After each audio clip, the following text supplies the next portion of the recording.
Hi guys, Juliette. Welcome to another episode of my green moments.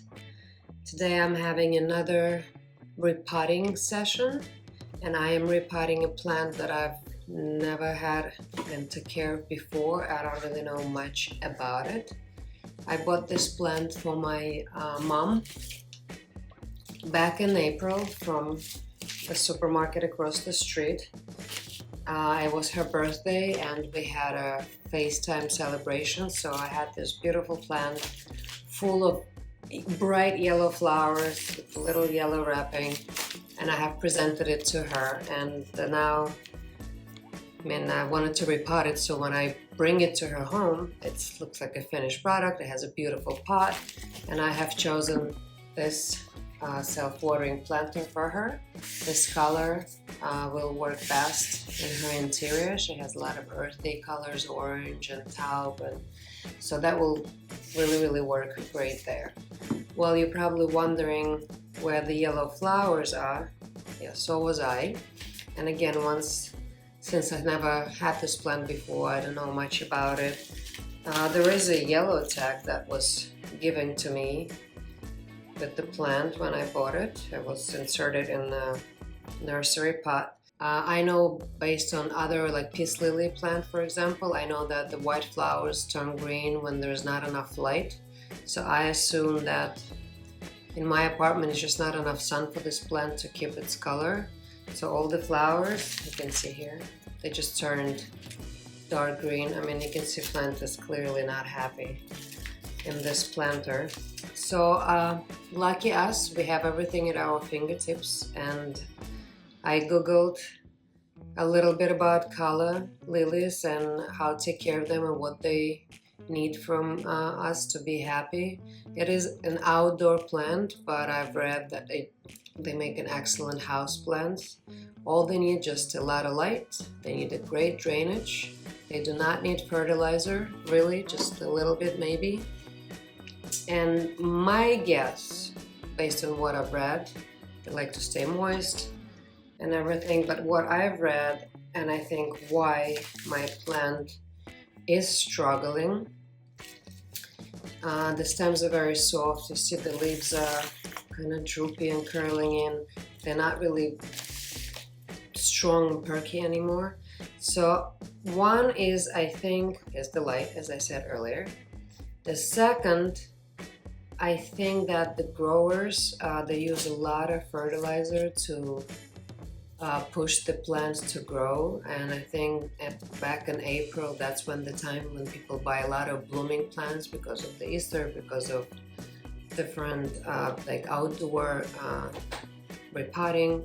So I think the plant was over fertilized just to push its blooms out, and now it's like a coffee addict without the coffee, or sugar addict without sugar. So it's struggling because it doesn't have that constant vitamin force.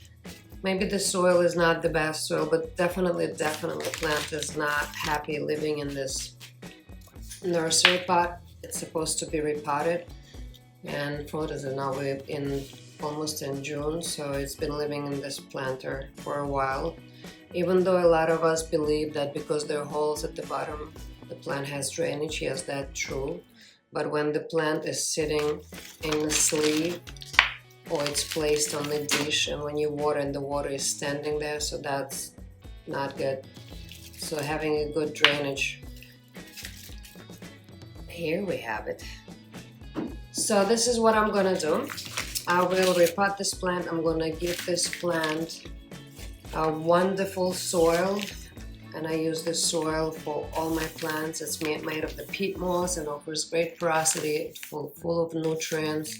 We've been using this soil, as I mentioned in my previous videos, for 3-4 years, and the plants are so much happier growing in it.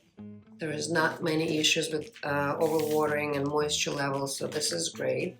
On top of that, of course, this is the best house for your plant. So I'm gonna move the Calla Lily from its, I call it diapers, and I'll put it in a, probably this size is more like a teenager size dress.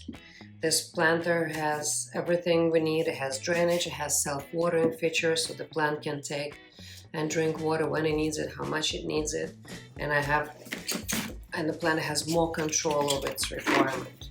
And after I repot it, I will definitely have to find a way to get it to my mom. She has a much brighter light. I have northeast exposure, but unfortunately my east sun is blocked by the building nearby, so I only get a little bit of the sun. Sometimes I get a reflection from the buildings across, but it's clearly not enough for this plant. That's why it's losing its color. Meanwhile, before I get to my mom, since it's really warm outside, I'm gonna move it to my balcony. It's gonna get a nice breather there, and hopefully maybe it's a little brighter for this plant there. I am very confident, and I am more than sure,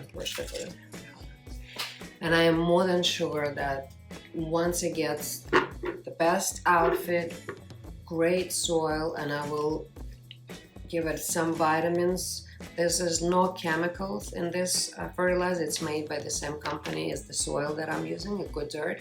It's all natural. It's like very good light vitamin mix. There'll be no root burning. Plant will not be forced, it will be nurtured. So that's what I like about it. So in this planter, it's a little bit different model from the another classical planter that I used. It doesn't have an inner pot that comes out. I can probably show it to you here. This is the other. So this model of classical planter, as you can see, it has an inner pot that comes out, and the cover works as the water reservoir. This model is everything is contained in the pot. You have a separator that goes at the bottom, and has the pot at the bottom has this much space for water and drainage. So there is no way to regulate, like if you overwatered by accident the plant, you cannot just remove the inner pot, empty the cover, and get rid of the excess water. Here, yeah, you will probably have to tilt it. But it's just a different model. It's just different, you know, it's a little less costly compared to this plant. It's a little more expensive. The other good thing about this planter, this model planter that I have here, is that you can, when the roots outgrow the pot and they start poking out here, you can always prune them. You can easily take this inner pot and give a plant a good wash, and because the drainage just all comes out, which is in this planter is not really possible. But again, it depends on what you have and what you need. My mom likes this style of the planter. She likes matte finish. She doesn't like the shiny finish. So this is an excellent planter for what we're doing here today. Alright, so this is back, fertilizer. So we're putting the separator inside. We're going to open the box that the planter comes with, and it will have a tube which is a water level indicator. It shows us when we're using the reservoir to water the plant, or filling up the reservoir and the plant drinks it. So the water level indicator tells us when the reservoir is full and when it's empty, so we know what to do. Box on the floor if needed. This is a water level indicator holder, and it goes with a special opening here, just like that. And then we're gonna put together this tube, which is a water level indicator. Let me see if I have my scissors here. I am very well prepared today. So here we go. Trash, trash, trash. We don't need this, we don't need this. Okay, so let's put this together. I'm gonna put this red stick, attach it to the floater, close the bottom of the tube. I'm gonna insert this in there. You see me, guys? I hope so. And then we're just gonna use this top cover, close it, and then we're wearing the plastic top on top. All right, done. We're inserting it here, and we're using the lid to cover the opening. This is the opening where you pour the water if you're filling up the reservoir, and then you can nicely close it so it looks clean and finished. And again, just like all the system that Lechuza planter have, at the bottom of the planter we're gonna put a special sap tract. It contains of natural mineral stones.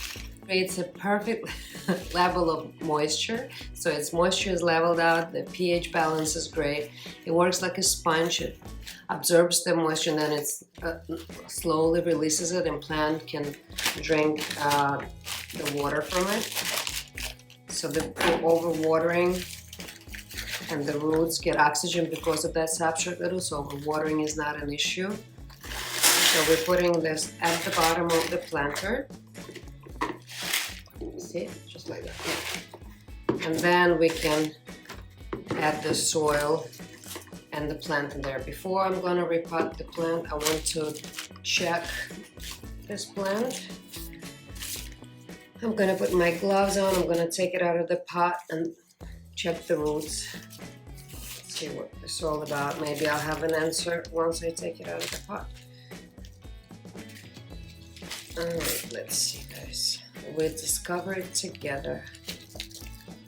Yeah, you see, so that's why a lot of plants are struggling in this nursery pots. They're kept in this too long, and you see the plant is root bound. It doesn't have enough of nutrients and soil protecting its roots. I also think it's the result of growers using a fertilizer to force the plant to grow faster. So that's just shows you why the plant is struggling.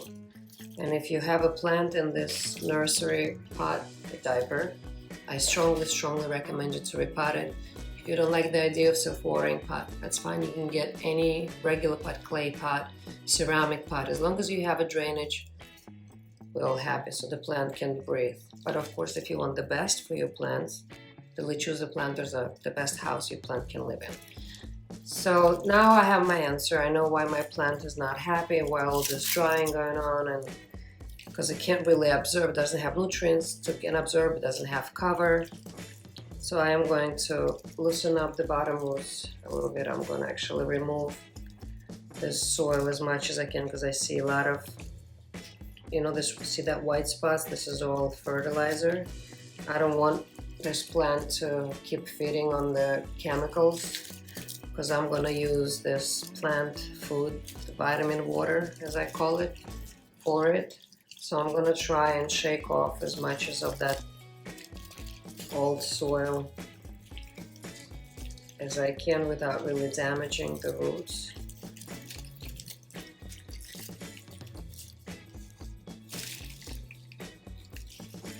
Okay. I think I'm good. I'm not gonna torture this guy more than I need to. Alright, now it's ready to go in the pot. I will add a little bit of soil at the bottom to elevate the plant, because if I'll just put it in there, it's way too deep. You see how low it has to be, more or less like an inch. The top of the plant should be like an inch or two below the edge. So I need to add a little bit of the soil. Can you stand for me, please? Behaves well, listens to what I have to say. It's good. I already like the plant, and I'll be very, very happy when I see this plant getting better, stronger. Hopefully when I move it outside, maybe the blooms will turn yellow as they're supposed to. Now you can't even tell what are the blooms or what are the leaves. Oh, by the way, do you see this pretty cool leaf pattern? You see all these white dots? Yeah, that's just the natural leaf pattern. That's why I kind of liked it too. That's why I got it. Alright, so let's bring this guy inside the new pot. You know what I'll do, guys? I'm going to remove all this band dry leaves because I need to find the front of the plant, which side looks better, so I can make it as a front of my arrangement. I like to keep the plastic tube, the water level indicator, on the back. So in order for me to really understand, see how it's all, plant is very, very not happy. You see all the droopy stems.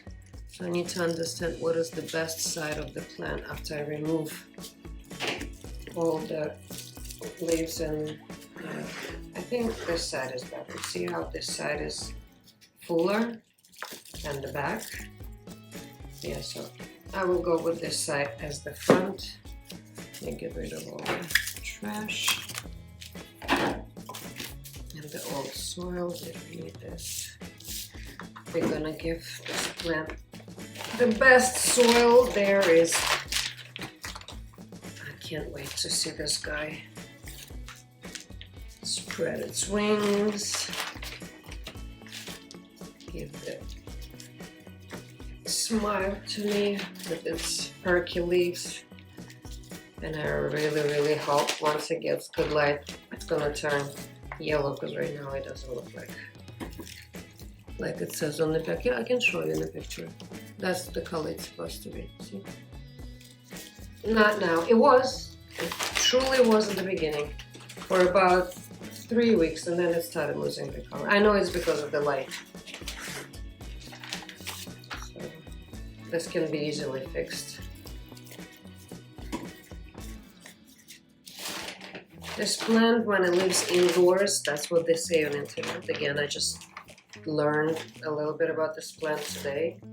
It can bloom for long periods of time and throughout the year. In nature, of course, they only bloom during the springtime. So I'm adding the soil around the plant, and I'm just firmly but also gently pressing it around its root bulb.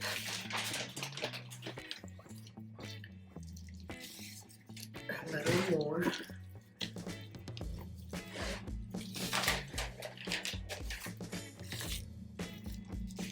All right, we got the soil to the level where we want it to be. I don't need the soil anymore. This ugly diapers can go. Let me clean this up.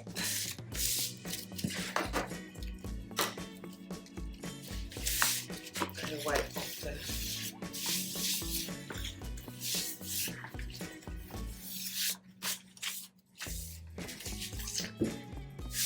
Don't you think, guys, it's much prettier this way, right?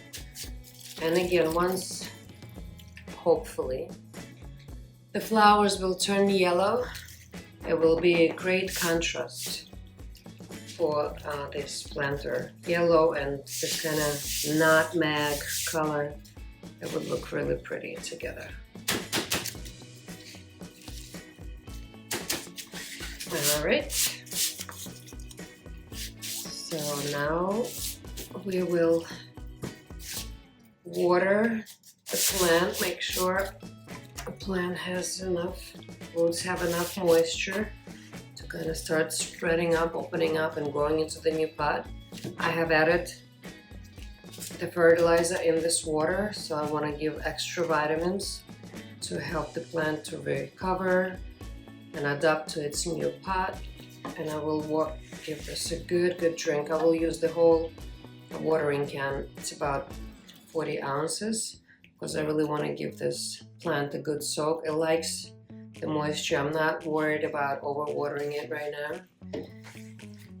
I do have a good soil around it. It's very porous. I do have a wonderful system in there that will allow oxygen to go to the roots. It has a good drainage. It has the substrate that keeps the moisture level even, so I don't have to worry about it. But after giving this plant a really good drink, now after I have repotted it and the soil is pretty dry, the soil that I used, I will monitor the soil moisture level with, of course, my favorite tool, the soil moisture meter.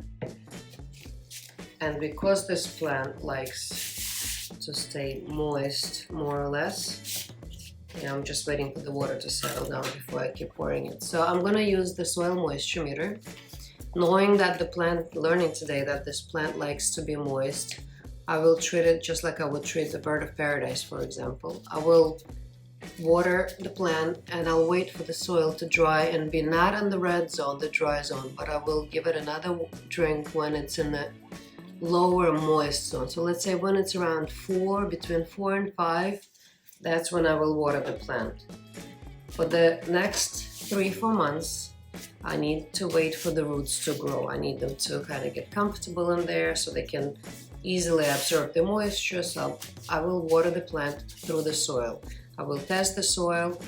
If it's in the reading where I want it to be, I will use about 30-40 ounces of water. I'll give it a good soak, and then I'll wait for the soil to dry again. I think on the light that I have, I probably would have to water this plant now once every maybe 2 weeks or 3 weeks. If it's gonna be on the bright sun, it would be like once every 2 weeks for sure, once every 10-14 days. Then after the time passed and the roots are grown and I know plant has matured and adapted to its new house, I will use the water reservoir, and instead of pouring water through the soil, I will pour water directly in the reservoir, and I'll keep pouring water until the water level indicator inside the tube, the red stick, will reach the maximum mark.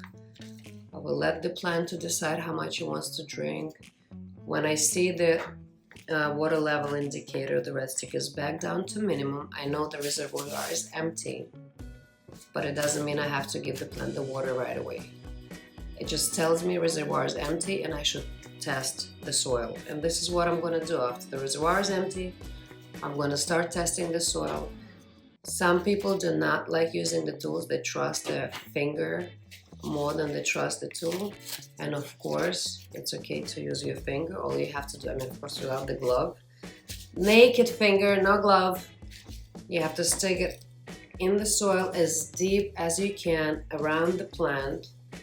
And if it feels dryish to you, but not like completely, when it's completely dry, yes, definitely water. But this plant likes to stay moist, so we do not want to go to and wait for the soil to be completely dry. We want it to be slightly moist.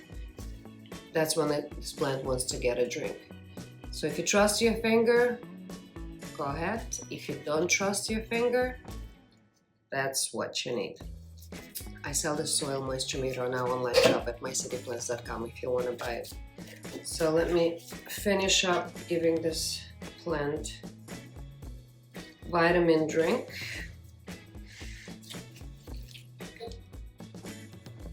And then I can clean it up. And my repotting task will be done for today. And I'm really happy I have you here. It's always more fun to have people doing things with you. I guess I'm a team person.